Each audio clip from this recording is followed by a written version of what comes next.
what might we use?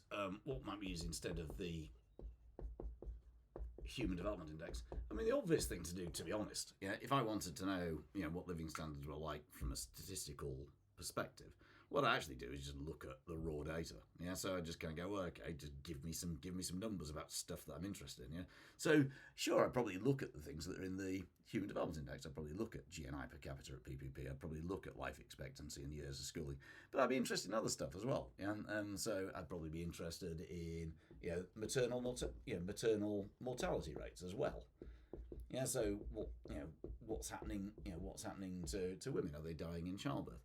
I'd want to know about the infant mortality rate or the child mortality rate. What's happening to young children? If I was interested in health, in education, I'm probably interested in not just how long people spend in school, but kind of what's literacy like at a basic level. What sort of degrees is it that people are going on to do? But even outside of kind of health and education, I'd be interested in things like kind of internet connectivity.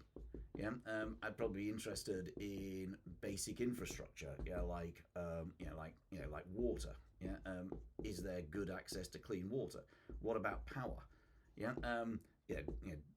Do we have good links to electricity? So I think the simplest thing to do is to just look at the raw data and simply say, well, what is the picture? Obviously, it then makes it very, very difficult to compare between countries.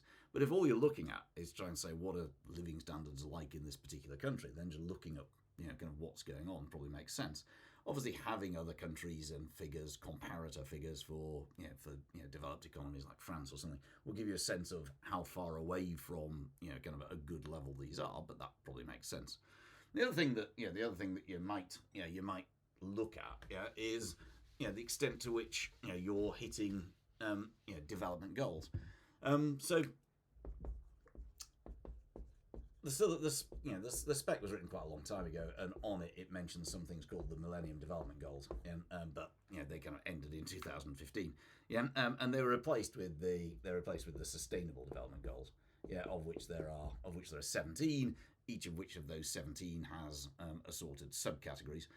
And they kind of look at things like kind of peace, justice, and strong institutions, life on land, life on the water, quality of education, poverty, clean water, da da da da da, and they're clearly very sensible. As a set of things that you might want to achieve. There are 17 overall goals, each of which has I can't remember, a lot of sub goals. The total number of goals is like this.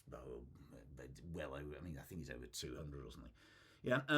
And so the problem is, therefore, that there are so many goals. That it's really difficult to compare. And it's really difficult actually, to see how far you've come. It's difficult to get a sense of overall progress. So really, for our purposes, it's not that these are bad things, but if you're looking for some kind of snappy statistic, it's not going to work. Because they're too broad, even though each of the individual goals is probably sensible in and of itself.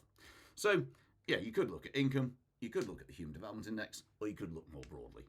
And probably, if you were really interested, you'd do all of those things.